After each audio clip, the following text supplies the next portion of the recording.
बिस्मिल्लाहिर्रहमानिर्रहीम इय्याक नअबुदु व इय्याक नस्तईन। मेरे पाकिस्तानियों, जब तक ये मेरे अल्फाज आप तक पहुंचेंगे मुझे एक नाजायज केस के अंदर बंद कर दिया होगा।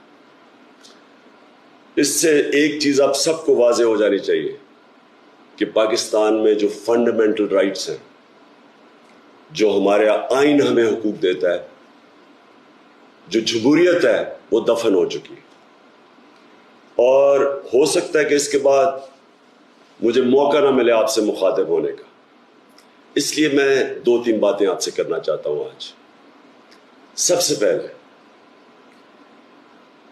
पाकिस्तान की जो कौम है वो मुझे 50 साल से जानती है।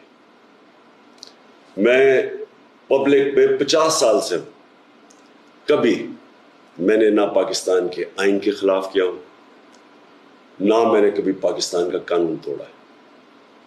और मेरी हमेशा, जब से सियासत में आया, मेरी हमेशा कोशिश हुई कि मैं जो भी अपनी जद्दोजहद करूं वो पुरअमन करूं, आइन जो मुझे हक देता है पुरअमन एहतजाज का, उसके बीच में रह के करूं।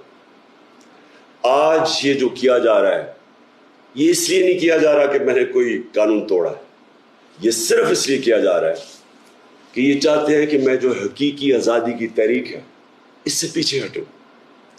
और ये इसलिए किया जा रहा है कि ये करप्ट चोरों का टोला, इंपोर्टेड हुकूमत जो हमारे ऊपर मुसल्लत की गई है, ये चाहते हैं कि मैं उसको कबूल कर लूं। मैं आज आप सबसे अपील कर रहा हूं कि आपको अपने हकूक के लिए, अपनी हकीकी आज़ादी के लिए सबको निकलना पड़ेगा। कभी भी किसी कौम को प्लेट में आज़ादी नहीं पकड़ाई जाती। आज़ादी के लिए जद्दोजहद करनी पड़ती है, जहाद करनी पड़ती है, मेहनत करनी पड़ती है, और वही कौम फिर उसको अल्लाह तोहफा देता है आज़ादी का। ये वक्त आ गया है कि आप सब अपने हकूक के लिए निकलें।